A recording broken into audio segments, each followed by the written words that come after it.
Welcome to Telugu one news. నేను Mahalakshmi. YCP fan రెక్కలు విరిగిపోయాయా?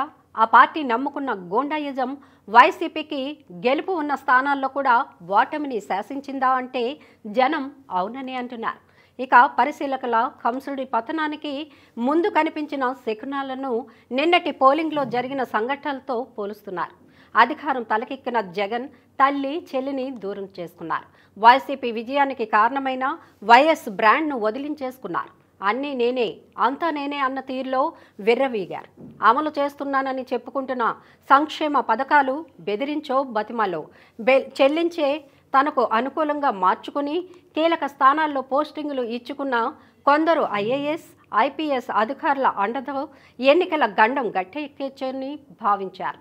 అయితే ప్రజలు ఒక నిర్ణయం తీసుకుంటే అదే ఫైనల్. అరాచకాలు, దాష్టికాలు ఏవి పనిచేయవు. ఏపీ ఎన్నికల వేళ అదే కనిపించింది.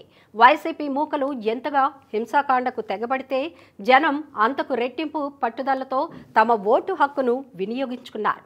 పోలింగ్ బూతుల వద్ద గలాట చేసి పోలింగ్ ప్రక్రియ తీవ్ర జాప్యం అయ్యేలా చేస్తే ఓటర్లు విసిగి వెనుదిరుగుతారని వైసీపీ భావించింది. అయితే వైసీపీ వ్యూహాలు, ఎత్తుగళ్లు ఓటేసి తీరాలి, రాష్ట్ర భవిష్యత్తు బాగుండాలి అన్న ప్రజా సంకల్పం ముందు దిగదుడిపైపోయాయి. పైపెచ్చు వైసీపీ మోకలు ఎంతగా హింసాకాండతో చెలరేగిపోతే అంతగా జనంలో ఆ పార్టీ పట్ల ఏహ్యత పెచ్చిరిల్లుతూ పోయింది. అందుకే రాత్రి పొద్దుపోయిన తర్వాత కూడా వేల పోలింగ్ బూతుల్లో జనం వందల సంఖ్యలో క్యూలో నించొని తమ ఓటు హక్కును వినియోగించుకోవడం కనిపించింది. ఎన్నడూ లేని విధంగా వైసీపీ అభ్యర్థులే పోలింగ్ బూతుల్లో దౌర్జన్యాలకు తెగబడటం ఆ పార్టీ అభ్యర్థులపై జన ఆగ్రహాన్ని పెంచింది. తెనాలిలో ఓ పోలింగ్ బూతులో స్వయంగా వైసీపీ ఎమ్మెల్యే ఓటరు చెంప మీద కొట్టిన సంఘటన, అందుకు ప్రతిగా ఆ ఓటరు ఎమ్మెల్యే చెంప చెళ్లుమనిపించడం రాష్ట్ర వ్యాప్తంగానే కాదు దేశవ్యాప్తంగా వైసీపీ పరువును గంగలో కలిపింది.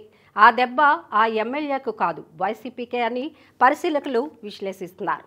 పోలింగ్ సమయంలో సంయమనంతో ఉండి ఓటర్లను అభ్యర్థించడం బదులు స్వయంగా ఓటర్లపైనే దాడులకు తెగబడుతున్న వైసీపీ నేతల అరాచకంపై ఓటర్లు తిరగబడ్డారు.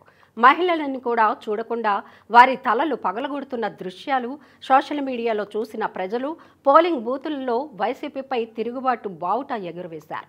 అప్పటి వరకు తటస్థంగా ఉన్నవారు కూడా వైసీపీకి వ్యతిరేకంగా నిర్ణయాన్ని తీసేసుకున్నారు. గుంటూరు వైసీపీ ఎంపీ అభ్యర్థి కిలారి రోసయ్య ఎస్సీ ఓటర్లపై దురుసుగా ప్రవర్తించడంతో అక్కడి మహిళలు తిరగబడ్డారు. కాగా పోలింగ్ జరిగిన ఈ సంఘటనలు వైసీపీ అనుకూలులు అయినా ఓటేసే ముందు ఆలోచించుకునే పరిస్థితికి తీసుకొచ్చాయి. దాంతో వైసీపీ ఓట్లు కూడా పక్కదారి పట్టాయని పరిశీలకులు విశ్లేషిస్తున్నారు. ప్రశాంతతను కోరుకునే ఓటర్లను భయపెట్టి ఓటింగ్కు దూరం చేయాలనుకున్న వైసీపీ వ్యూహం దెబ్బతింది. ప్రజాగ్రహంగా మారి వైసీపీ గెలుపు ఆశలను ఆవిరి చేసేసింది.